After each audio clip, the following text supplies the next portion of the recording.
Hi, I'm Rick Albert, and welcome to The Key to the City of Angels, the podcast where we unlock the secrets of Los Angeles real estate. With over 300 real estate deals under my belt, I've seen it all, from house hacking strategies that build wealth to helping clients close multi-million-dollar deals in one of the most competitive markets in the world. Every week, I'll bring you expert insights, market trends, and inspiring success stories to help you navigate the LA real estate scene. Whether you're a first-time buyer, an investor, or just curious about what it takes to thrive in the City of Angels, this podcast is your guide to making smarter decisions and achieving your goals. So grab your keys. It's time to unlock your path to prosperity in Los Angeles real estate. Hello everyone, Rick Albert here with another episode of The Key to the City of Angels. I am super excited. I have a good friend of mine, Trish Cox. You're a realtor out of Colorado, just outside of Denver. Trish, thank you for coming. I'm so excited to be here, Rick. I know we Yeah. talk quite often, but never in this setting. So let's get Right? to it. Let's, Okay.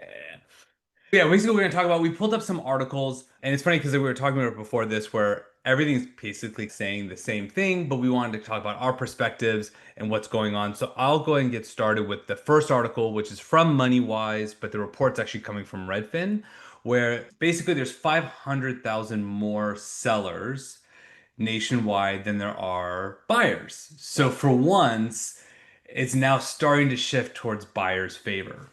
yeah, thank God. Right? I call this a balanced market, a healthy market. But it's not even 500,000 even. It was funny because when this first came out, I immediately went to social media. I was like, let's just be clear here.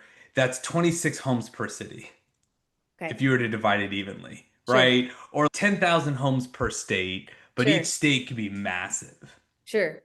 right? But the majority aren't necessarily in LA. What are you seeing? Are you seeing more inventory in your area? Absolutely. But we are due for a correction. I was looking at the numbers. We've gone up 121% appreciation in 10 years.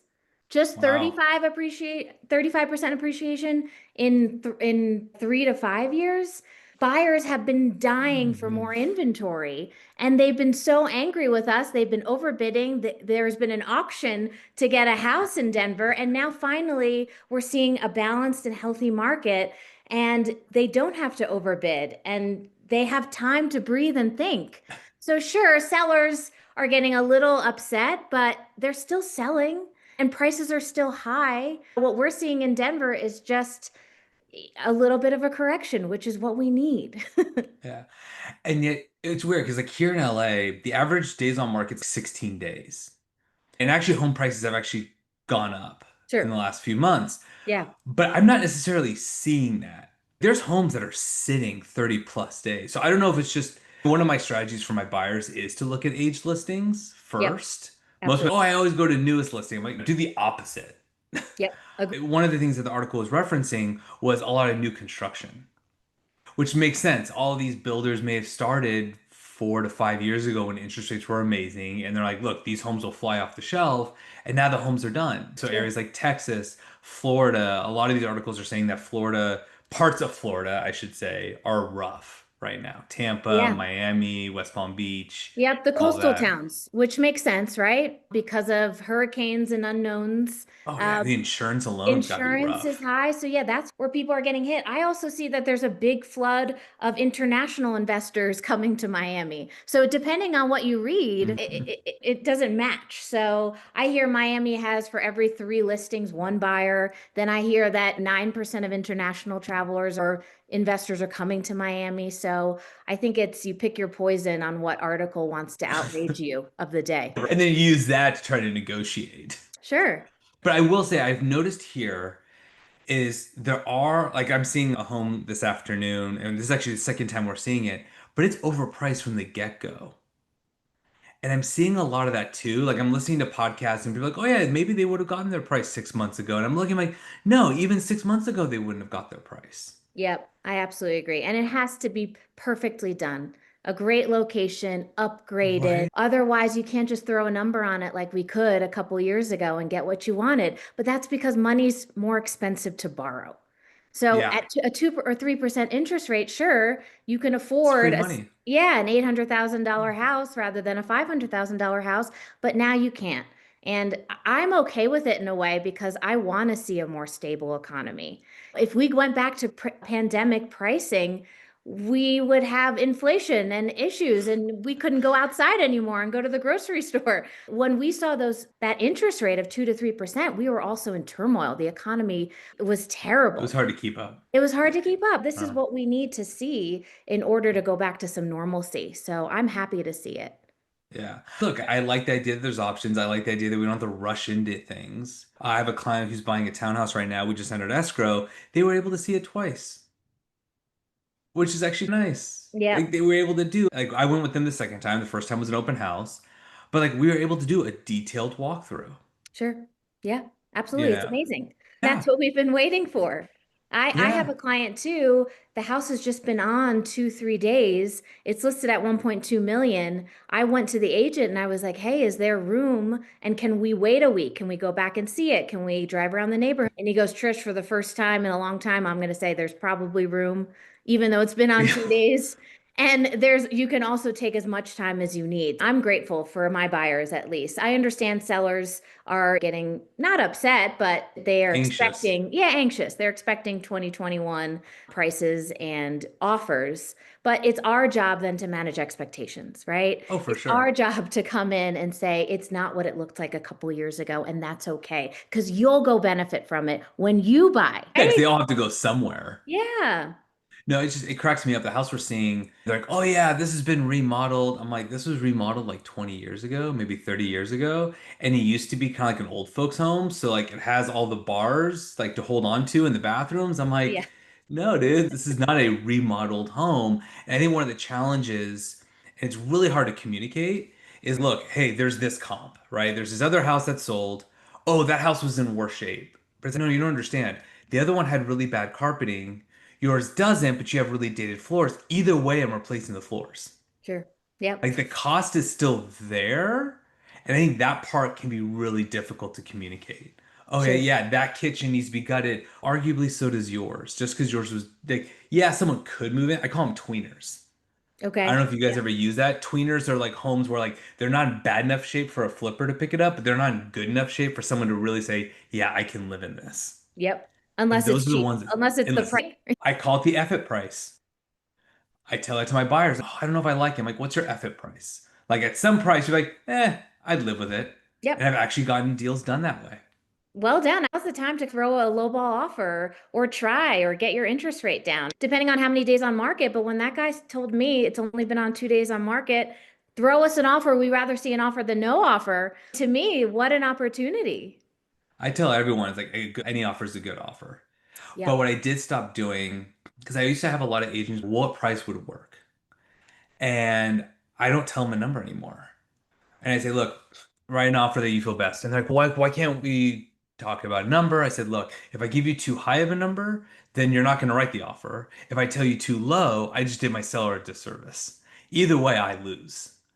Because who Yeah, knows? What if the seller wanted $1 million, but they were actually willing to settle for 950 and I had no idea? sure. Yeah, you may as well throw it out there and see. Yeah, but we're still seeing some. I saw a house recently, and the agents, look, we priced it aggressively low. We know that. And we have 6 offers and expecting 2 more. So it's still happening. But that kind of goes into the next article, which was even though the interest rates have dipped a little bit, you're still in the high sixes, like buyers are like still pulling back. They're like, you know what? Let's just hold off. I just met with a buddy of mine yesterday. We were talking about him buying. But he's like, honestly, we have a really good rental. It's a 3 bedroom, good price, great location. We're just going to stay put. And that article came from realtor.com. Yeah. So yeah, some are like, we don't have to move. Yeah, and it makes complete sense. And I don't push people to make a decision they're not ready for. And I think that's what makes us ethical, good agents. Two, it might not make sense for the numbers. I think times are uncertain, but not that uncertain. There are a lot of Uh, fundamentals that are stable right now, and the the job economy. market's still doing well. Exactly. So it's never been a better time to buy. If rates come down a little bit more, I always think the threshold is 6.5%. If we get there or under, then people start coming out of the woodwork. And not that it's going to be ever like the 3, 4, 5% time. No. You might have more competition and there might not be as much room. So it's a lot of us still coaching, calming people down. The headlines are freaking people out. Is anyone even reading these headlines? Just the article? That's what I'm feeling now. We see this headline plastered all over the Right. internet, and then that's what people run with, and that's their news. Yeah. They try to use that to negotiate. I remember years ago, people would try to do the market's gonna turn, and I'm like, there's no evidence of this. And this was like 6, 7 years ago. Sure. There's no evidence. No, they've been You're saying the just sky is doing. falling for decades. Oh yeah. Which I will say, I remember it was like 2021, 2022. I was like, okay, this isn't sustainable. I was getting blind offers and I only had a picture of the front of the house. Yeah, I'm not like, sustainable. no. So to have a little bit of a slowdown isn't the end of the world. But I think part of the challenge is you have, I call them the lifestyle buyers, like myself, for example, we don't have to move. But because we own our house, we have a great interest rate, to your point. So it's like we're just, if the house works for us, we'll buy it. Yeah, I think there's a Right? lot of those. There's a lot of those Yeah, people right now. I was running some numbers. 83% of mortgage holders have a rate under 6%. that's right. 40% own their house free and clear. And then 29% or so are equity rich. So a Hmm. lot, this is what's holding the market a little bit. And sure, there's more inventory, but there's not as much inventory as we think. And Right, there isn't that much of an imbalance. And I think right. these headlines and these numbers are very hyper specific. It depends on the area. Yeah. Yeah, Oh hyper yeah. local. Yeah. Yeah, no, and it makes it, as I said, like new construction, that would increase inventory, but that's not going to be in my market because there's not enough land to build. There is some new construction communities, Yeah. but most of them are like townhouses, things like that. There's a couple single family, but even where you are, there are some new builds, There's a lot right? of But new. right, That's maybe where a lot of the outside of inflated. Denver. Yeah, outside of Denver, in the Denver metro area, certain areas, yes, where we call it Kansas, where they can build a lot. We have mountains, right? So it's hard to Right. build. But out east, where by the airport, there's a lot of new builds, and that is what's causing the inflated inventory we're seeing. So a lot of it is Yeah. new builds. It's about time that construction was finished. So that's where we're seeing that inflation, that inflated number. Which again makes sense because they started building years ago when interest rates were better, and no one would have thought that interest rates would have gone up as fast as they did. No. And are they at the highest we've seen? No. A couple of years ago it was 8%. So I'd say high sixes is not that bad. And especially when you can negotiate. And if homes have been sitting 30, 60 days, you ask for a rate buy down, you ask for concessions, you get Oh, a ton of money off. And then your monthly payment is not that bad. So there's a lot of room to negotiate. And this is where we shine. And this is where uh, we present an offer that makes sense for our buyers and they don't listen to the headlines and run with it. yeah. And the reality is, like, the house works for you. Like, I have clients, we had entered escrow, and I was like, look, the price is there. Like, it's reasonable. They had just done a price reduction, and it was a much more reasonable price reduction. I'm like, look, it's like, I see comps higher, I see comps lower. I think you're fine. And Yeah. it's like for their own personal lifestyle. So it's like it's walking distance to your school. It meets their criteria. By their income standards, it's actually overall low price. Like they were qualified to pay double that price. Okay. But they wanted to keep it super modest, which I can respect. Sure. So it's yeah, you're fine. They're like, okay, full price offer. Let's just take it and move on. Yeah, and if it's what you want, don't worry about everything, right? Don't worry about the crash or what. If you have a home for 10, You don't 15 move. years, you don't move. Yeah, And exactly. that's really what it is. If it You checks just every box and you love it, like I feel like everyone is just in that fear and outrage stage and they just want to be upset and want to run with these headlines and are waiting for something bad to happen. And it's just frustrating, I think. yeah, I mean, a lot of people are like, oh yeah, there's gonna be a crash. I'm like, look, typically the people who keep saying, oh, there's gonna be a crash, I'm gonna wait. They either don't buy, because I like to even tell them, it's like, look, if there's a crash, are you gonna buy? Or are you gonna come up with another excuse not to buy? Oh, there's a crash. Why would I buy right now? Right, exactly. Like either Yep. way, you're not buying. Yep. Or I know someone who kept waiting and waiting. Then he got a crappy deal. He ended up buying a house using another realtor and super high interest rate. It didn't actually meet all of his criteria. Like he wanted to like build like a second unit in the back. But I'm like, dude, this property's hillside. It's gonna cost you a fortune. And he didn't realize that. Ugh, And it's like, yeah. and look, I'm sure at the end of the day, it's all gonna work out because Yep, lessons are learned, right? yeah, and in Southern Cal, real estate's very forgiving. So in especially in Southern California, like when I bought my house, it was like a shit show. And it's here we are now. If I didn't have a kid, I could move back into my ADU. I'd actually be making money each month. I'd be living for Mm-hmm. free. Like it's just timing. You Mm-hmm. just have to hold on to Absolutely. it. Yep. So yeah, so let's dive into the third article, which I know you brought up. Why don't you dip into that a little bit? Oh, sure. Let me bring it up. Yeah.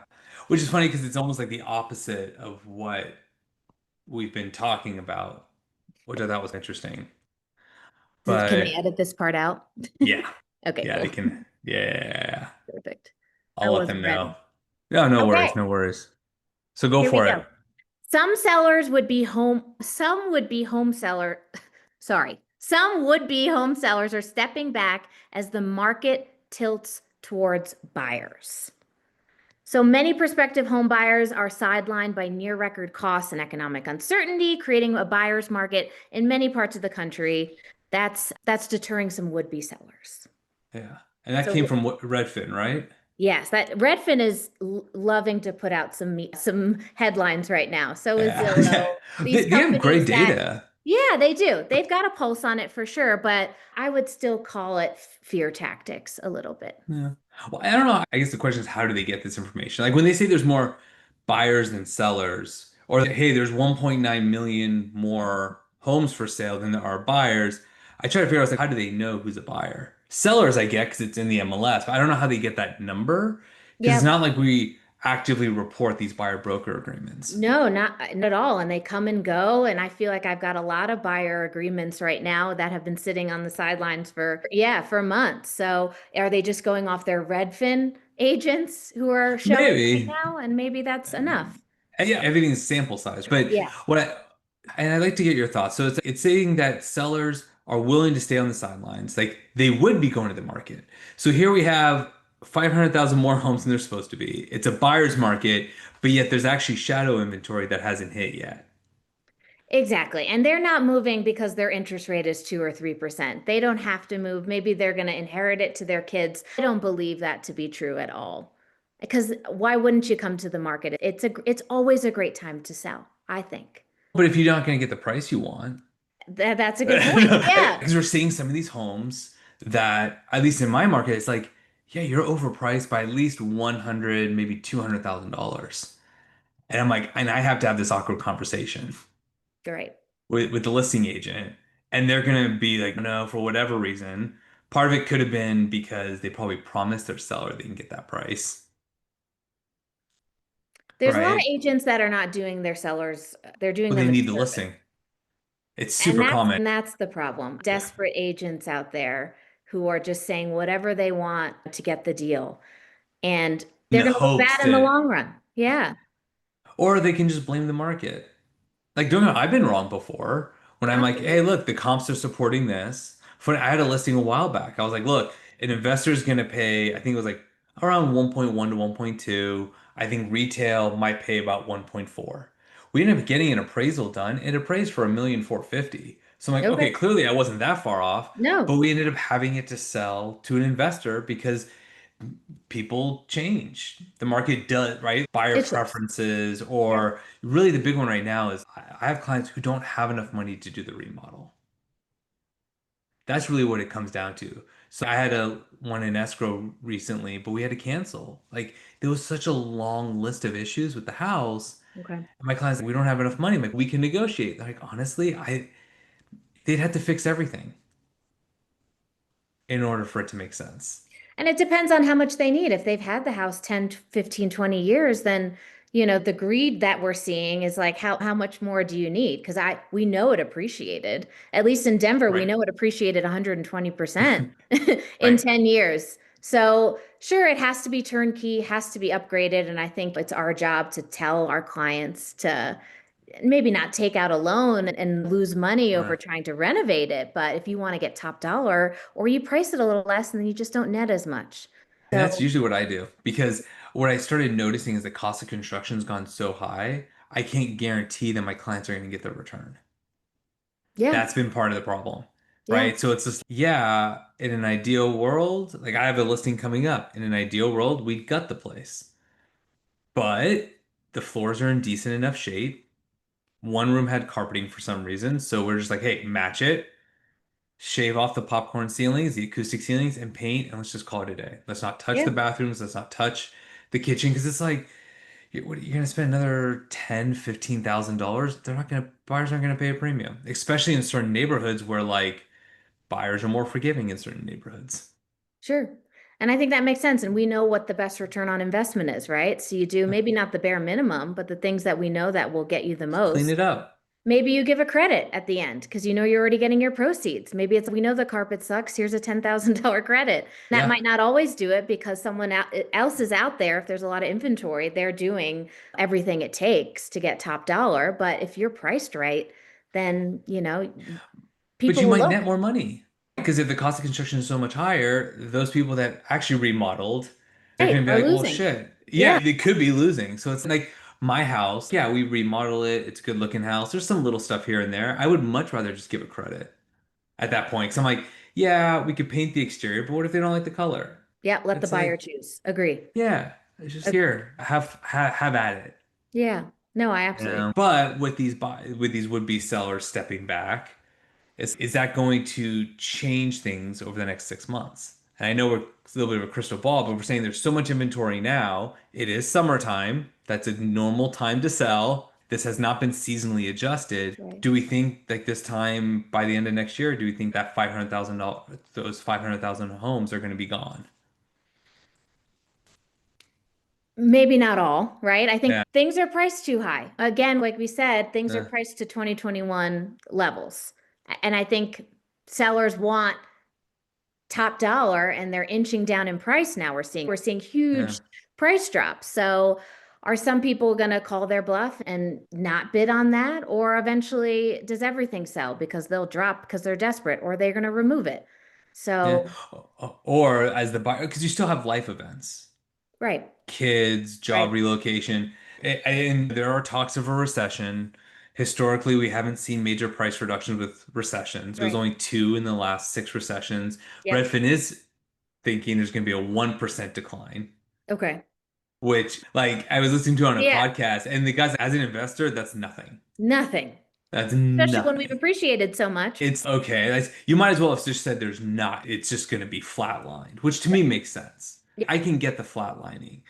Prices declining, certain markets, absolutely. Texas, Austin's not doing so high. Anytime there's new construction, it just makes it harder for the retail buyer sellers because like I can't compete against that except in price. That's the only way you can compete unless your house is super special, which in a lot of these communities, and I've been to a few cities in Texas. There are some beautiful neighborhoods and there's some very cookie cutter neighborhoods. Absolutely. You have to Cookie, be there for a job or family or whatnot, make it work. yeah, you're gonna sell, you're gonna buy, whatever. Yeah. It'll be interesting to see because I know for a while there's a lot of HELOCs being pulled on people's houses and they're using it for construction. So that might be interesting if people are like, I'd rather the blended rate between the 9% HELOC and my 2% interest rate. It's whatever it is, Yeah. like Yeah. 6, 7% Yeah. anyways, but at Yeah. least I'm home. I don't have to go Yeah. house hunting. There may be some of that as well. Yeah, absolutely. So we're in a time period where we're just in an adjustment and a Yeah. transition. It's a And it can weird feel time. sticky, it can feel messy, it can feel like the world is falling, the sky is falling, but it's not. Listen to your expert. Everything is hyper local and we're still doing really well in Denver.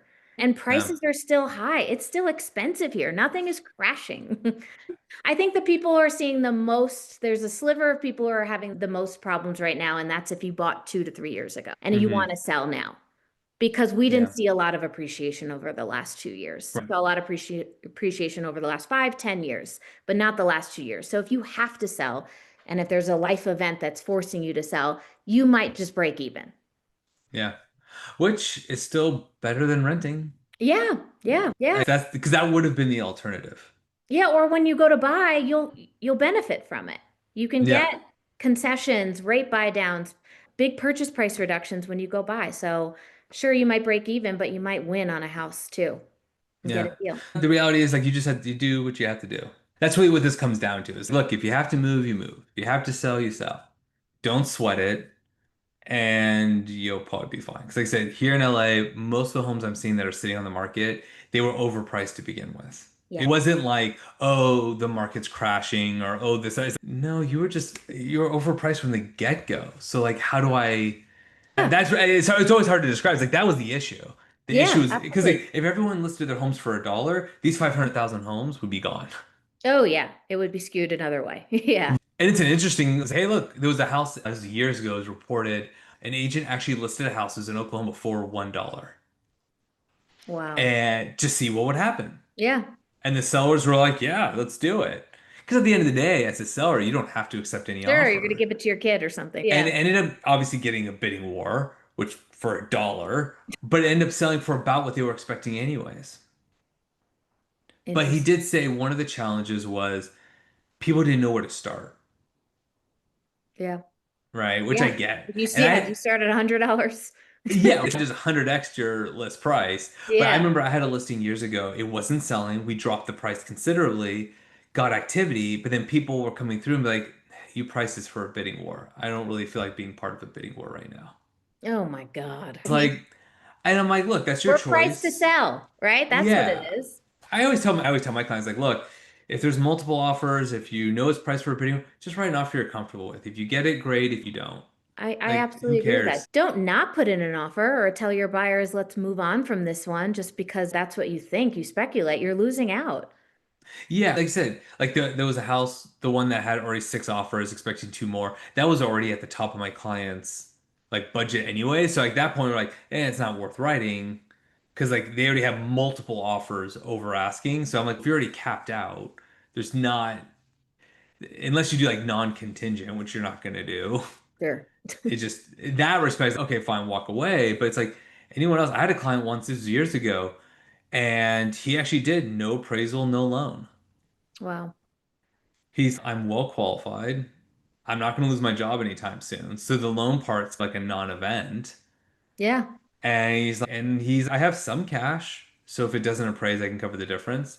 But anytime I'm buyer or seller, if there's no appraisal contingency, I still try to push my hardest to get it to appraise. That's just in everyone's best Yes. Yes. interest. Yeah, you Like have that's to. still, yeah. Right? And Yeah. luckily it appraised. And Good. like he's doing really well. He loves Yeah. the place. And we're seeing things are appraising even now. So Yeah. sure, I prices are haven't seen expensive any and high, appraisal but things are issues. appraising. Yeah. I So haven't seen appraisal issues. And I don't, and I think part of it's just because prices are what they are. Maybe appraisers don't really want to rock the boat. If you're within a certain window, if they're like, oh, I'm getting to be like 10 grand below, then I might as well figure out a way to make it to appraise. yeah. I mean, Yeah, yeah. like why am I going to rock the boat over if it's $1 million deal, 10 grand, I can make adjustments. And Sure. that's just me speculating. I just Sure. haven't seen appraisal issues. The only time I've seen loan issues is if it's been a broker. If it's a mortgage broker, Gotcha. the last 24 months have been hell with mortgage Really? brokers. What do you mean? What are you seeing? They're not closing, they're Okay. causing delays. They don't, because the problem is they're not the ones actually committing to give the money. Yeah. They're like scanning for the best quote, right? Correct. But because the money's not coming out of their pocket, they can't commit to actually giving Mm, you a loan because they're not the ones giving the money.